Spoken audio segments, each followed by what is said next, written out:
Radio TLA, le 19h. Bonsoir, nous sommes le vendredi 26 février et vous écoutez le 19h de Radio TLA. Cette semaine, c'est la création qui est à l'honneur dans cette émission. Nous reviendrons sur les premières de 2 spectacles qui seront présentés la semaine prochaine dans le cadre d'une présentation aux professionnels. Les spectacles Regma de Mélina Boubetra et Point Zéro d'Amala Dianor. Pour en parler, nous serons avec Emmanuelle Jouan, directrice du théâtre Louis Aragon, Fabien Lamry, régisseur général, et Mathias Racin, danseur et interprète dans le spectacle Point Zéro d'Amala Dianor. Mais avant cela, c'est l'actu de la semaine avec Clémence. C'est parti. Radio. TLA. Bonjour Clémence. Bonjour Clément. Alors Clémence, qu'est-ce qu'il s'est passé cette semaine au TLA ? Alors toute la semaine dernière a eu lieu aux 2 pièces cuisine du Blanc-Ménil une série d'ateliers avec la danseuse Marie Marcon et le danseur Grégory Alliot. J'avais déjà évoqué il y a quelque temps ce projet qui s'appelle Saisir au passage et ses constellations. C'est un projet de résidence artistique sur le territoire de la Seine-Saint-Denis, déployant une mise en interaction mutuelle de structures médico-sociales, d'artistes et de lieux culturels avec différents partenaires. Et dans le cadre de cette résidence, différents projets sont construits comme des constellations, dont le projet de la semaine dernière, dite de la constellation Ballanger, rassemblant des enfants et professionnels des structures suivantes. Les CATTP Minute Papillon et Iliade, l'hôpital de jour 3 Jardins, l'IME Jean-Marc Itard et celui de Livry-Gargan. Cette semaine, donc, il s'agissait de groupes d'enfants du spectre autistique qui ont travaillé avec Marie et Grégory autour de l'improvisation et de la mise en mouvement. Accompagnés de professionnels du secteur et de Mathilde de l'équipe des actions artistiques au théâtre Louis Aragon, ils ont traversé une semaine de pratiques et d'expériences sensibles. Et on aura l'occasion de vous reparler de ce projet un peu plus tard dans la saison. Et Marie Marcon, qui mène le projet, était d'ailleurs notre invitée cet été sur Radio TLA. Nous savions que son envie de travailler avec des publics dits empêchés ne venait pas de nulle part, rappelez-vous. Marie, vous aussi, vous avez partagé des choses ici, des projets avec ce qu'on appelle des publics un peu empêchés, mais qui sont les publics les plus simples, les plus bruts aussi. Empêchés. Les moins empêchés en fait, c'est vrai. Ouais, moi je retiens surtout un esprit de famille déjà ici dans le théâtre qui est très touchant parce que c'est dans le cadre du travail et de l'artistique pour nous, mais là avec vous on est dans une interaction vraiment humaine et ça nous donne beaucoup de force. Et moi, c'est vrai que j'ai pu avoir mes premières expériences avec des publics empêchés, non empêchés, des gens juste incroyables, que ce soit des enfants autistes, des personnes qui sont en psychiatrie. Ça a été des expériences nouvelles et très enrichissantes qui m'ont même guidée ailleurs dans mon parcours et qui ont ouvert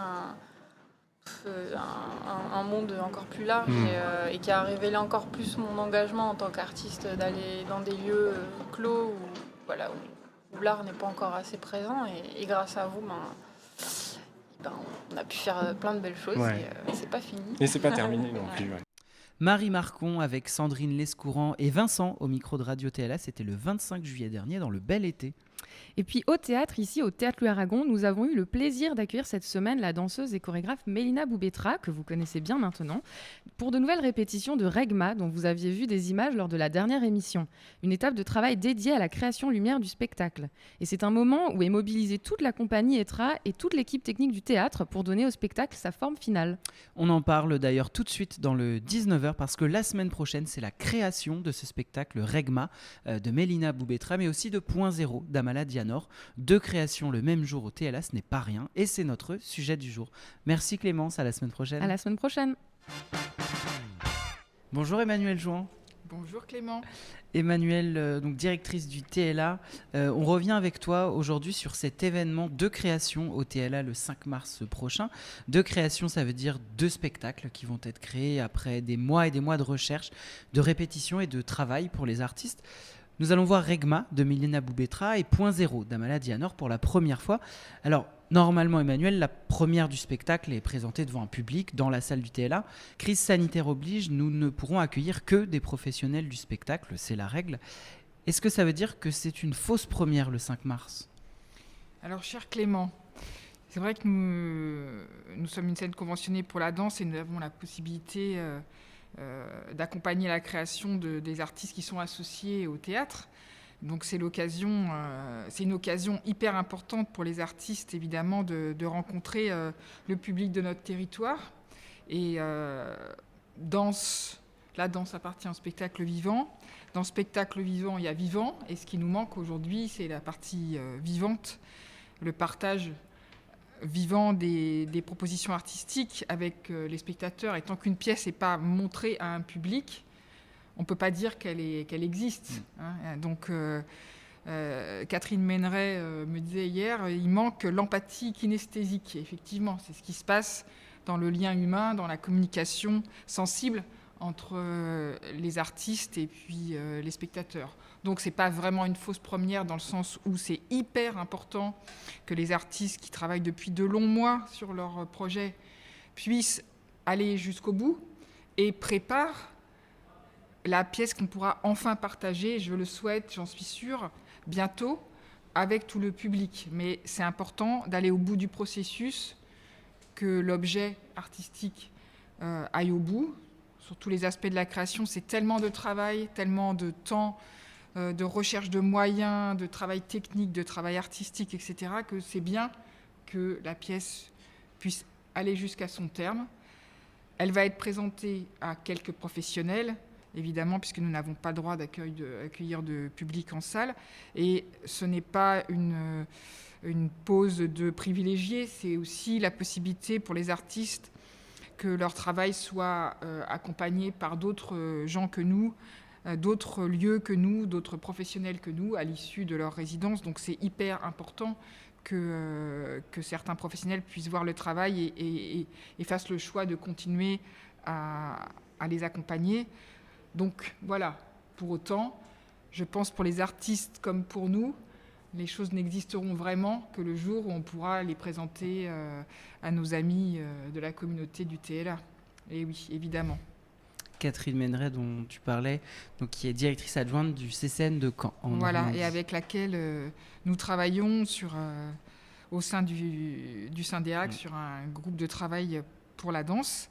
Et hier, nous parlions justement de l'empathie kinesthésique dans la danse, qui est une chose que peu de gens connaissent et qui est fondamentale dans le corps à corps qui se passe quand on a un lien direct entre la scène et la salle, entre autres, ou dans un atelier artistique, puisque même aujourd'hui, on n'a même plus la possibilité de faire de la danse dans les établissements scolaires, dans les conservatoires, etc. Donc vraiment, c'est une coupure avec le corps.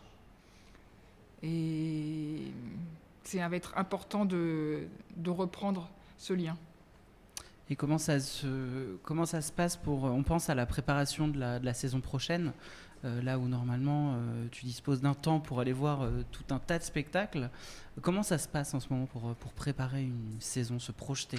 Alors c'est assez compliqué, je dois reconnaître. Alors il se trouve que pour les raisons que j'évoquais tout à l'heure, nous avons l'immense privilège d'avoir des artistes associés au projet du TLA. Et donc ces artistes ont continué à travailler.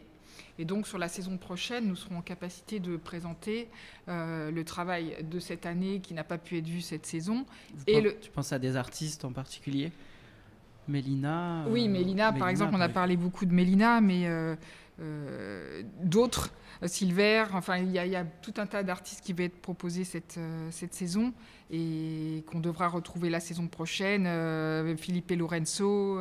Voilà, il faut qu'on réinvente une nouvelle saison avec des projets de la saison 2021 et aussi des choses nouvelles qui ont été créées dans ce temps-là sur 21-22. Alors évidemment, rien à voir avec la façon de travailler habituelle, puisque habituellement, avec Nathalie, on doit voir à peu près 100 à 200 spectacles dans l'année. Donc ce n'est pas le cas cette année. Et effectivement, il y a eu cette pratique de vidéo, développement de vidéos, de représentation pour les professionnels, mais ça reste pas le vrai travail du programmateur qui doit vraiment être en situation avec d'autres spectateurs pour que vraiment la pièce advienne. Donc voilà. D'où l'importance le 5 mars de ces 2 représentations. D'où l'importance, mais pour nous c'est une énorme émotion de voir Point Zéro et Regma, alors qu'on sait que les artistes travaillent dans l'ombre là, depuis des mois. C'est une énorme émotion. Parce que je dirais que ce n'est pas une émotion pleine et entière à partir du moment où on ne peut pas aussi partager ça avec les spectateurs, évidemment. Donc voilà, une première étape, on se prépare pour le partage collectif. Emmanuel, dernière question. Le 11 décembre dernier, on était ensemble au micro de Radio TLA. Tu nous disais que cette émission, ce 19h, nous permettait de tenir jusqu'à se retrouver ensemble en salle avec les spectateurs qui aujourd'hui sont devenus des auditeurs. Aujourd'hui, nous sommes le 25 février, donc 2 mois et demi après. On ne sait pas encore quand et dans quelles conditions on pourra se retrouver, mais on est toujours là. Ah oui, on est grave là. Ça nous demande vraiment de tenir bon, hein, c'est vraiment le mot qui convient. Et j'en profite pour féliciter cette équipe qui lâche pas le morceau. Et effectivement, Radio TLA est devenu notre lien avec les spectateurs, avec les habitants, avec les artistes, avec nos pairs. Et du coup, c'est devenu un travail à part entière à l'intérieur du projet du théâtre. Et c'est une question du coup qu'on va se poser aussi pour la suite. On a fait exister quelque chose qui n'a pas été des vidéos rigolotes sur les réseaux, etc. Avec des chats, par exemple. Pardon, avec des chats. Ça me c'est bien aussi. Hein, beaucoup. Mais disons qu'on a réussi tous ensemble à créer quelque chose qui nous ressemble, où on parle de ce qui nous importe, où on défend des choses. Et on doit se poser la question de comment on va prolonger cette aventure quand on aura retrouvé une activité normale, si tant est qu'un jour on retrouve une activité normale. On va être transformé par ce qu'on a traversé. On a inventé cette chose-là tous ensemble. Elle était là de manière épisodique. C'est devenu central dans notre activité pendant tout ce moment. Ça a été une source d'enrichissement pour nous tous. L'occasion de rencontrer plein de personnes, de questionner plein de personnes pour lesquelles on avait une curiosité, mais avec lesquelles on n'avait pas été forcément jusqu'au bout de la rencontre. Donc voilà, à réfléchir pour la suite. Et en tout cas, beau défi pour l'équipe du TLA, ça c'est sûr. Merci Emmanuel. Merci à vous tous. Et 2 créations donc la semaine prochaine. Et on vous emmène tout de suite en régie avec Fabien, notre régisseur général, pour vous montrer comment ça se passe sur le terrain. Fabien, on te retrouve aujourd'hui dans l'ancienne régie. Qu'est-ce que tu peux nous dire de ce lieu ? Alors comme tu le dis, c'est l'ancienne régie. Maintenant, souvent on est en salle pour une question de pratique. Donc maintenant, ici, la régie, elle sert plus en mode stockage, des gélatines, de sons, de micros et tout ça, quoi. On y va plus beaucoup, c'est vrai, effectivement. Ouais, la régie est plutôt en salle. Alors, on ne le voit pas, mais il y a des fenêtres juste à côté de nous. Et il y a le travail de répétition de Mélina qui est en train de se passer. Elle est au plateau. Donc Mélina qu'on accueille la semaine prochaine. Amala Dianor qui viendra répéter pour 2 créations donc, que nous allons accueillir. 2 créations, ça représente pour vous en technique 2 spectacles qui n'ont jamais été joués sur scène auparavant et qu'il faut pouvoir accueillir dans les meilleures conditions. Donc Mélina qui est derrière nous est dans les murs depuis lundi. Comment s'est articulée cette semaine, Fabien, et comment et avec qui tu as travaillé ? Alors cette semaine, on a commencé lundi en faisant le montage du plan de feu de Mélina. J'ai reçu le plan le matin même, puisque là, c'est une création, donc on n'avait rien d'établi pour l'instant. On a monté lundi, réglé, ensuite les projecteurs et les répétitions ont commencé à partir de mardi avec Mélina sur toute la semaine. En modifiant tous les jours le plan de feu pour travailler la création. Voilà. Après, à partir de lundi prochain, donc, je monte le plan de feu de Amala sur le plan de feu de Mélina. Donc, j'associe les 2 plans de feu pour pouvoir réaliser la soirée de vendredi, voilà, en après-midi. Donc, le plus gros travail, c'est ça, c'est d'adapter les 2 plans de feu en une seule soirée, quoi. Donc, c'est un peu compliqué là, parce que c'est 2 gros plans de feu lumière. Vu que c'est 2 créations, donc il y a eu beaucoup de recherches et il y en a un petit peu partout. Voilà, c'est le plus gros du travail, ça a été ça, là, d'adapter les 2 plans de feu pour une soirée. S'adapter, tu le dis, toi ton rôle en régie générale, c'est aussi d'harmoniser tout un tas de choses, donc de s'adapter. Qu'est-ce que tu peux nous en dire ? Alors là, le plus compliqué, donc, c'était de monter les 2 plans de feu, d'associer les 2 plans de feu. Après, il y a une gestion de planning pour que tout le monde puisse répéter, monter leur lumière, les régler et que tout s'harmonise au mieux pour qu'il n'y ait pas de temps mort et qu'on soit le plus efficace possible pour réaliser la soirée de vendredi. Voilà, c'est ça le plus gros du travail là cette semaine. Merci Fabien, on a hâte de voir ça vendredi prochain. Avec plaisir. Donc là, on est dans la salle sur une passerelle, une des 2 passerelles qui permet d'accéder aux grilles techniques. Et on est pratiquement au-dessus du travail qui est en train d'être mené. On entend le piano, Noé qui est au piano. Donc on est vraiment au cœur des répétitions.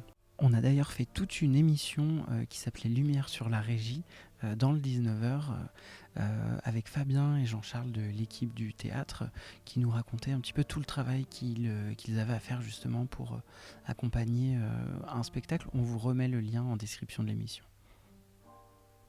Et pour terminer cette émission, nous sommes avec Mathias Racin qui nous parle de Point Zéro, le nouveau spectacle d'Amala Dianor dans lequel il est interprète. On l'écoute.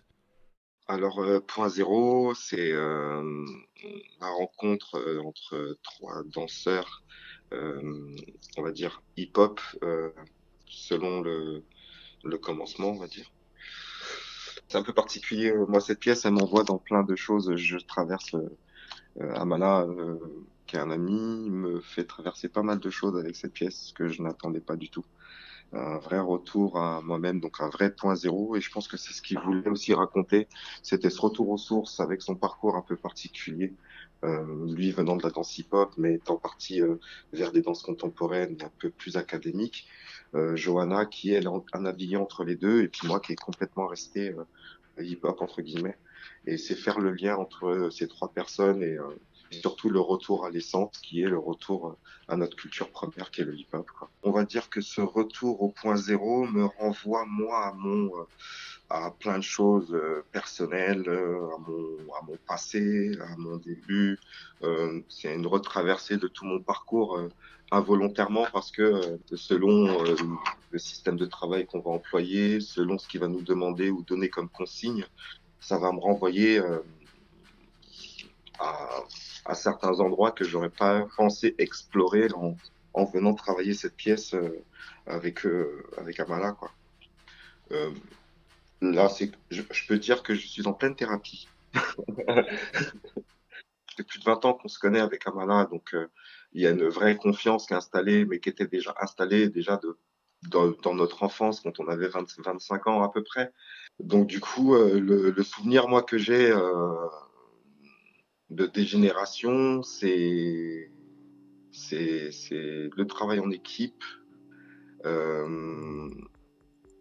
J'ai de grands souvenirs de Tremblay parce que il y avait je crois que c'est un des lieux où on a été j'avais l'impression que les gens du lieu faisaient partie de l'équipe de travail avec qui on était.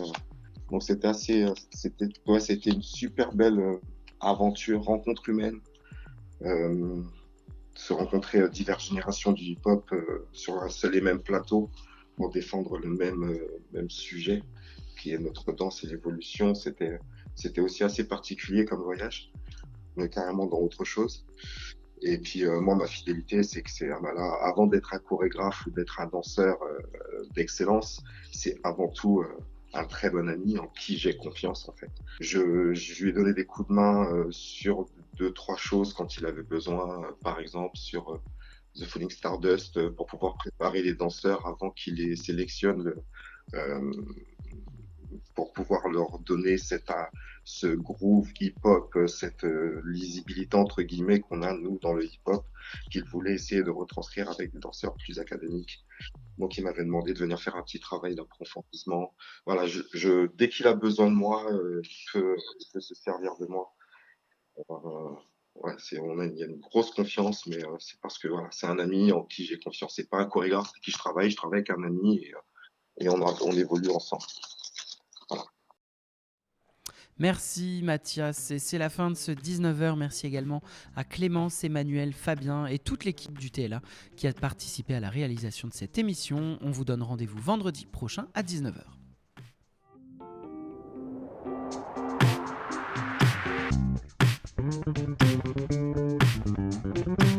Radio TLA, le 19h.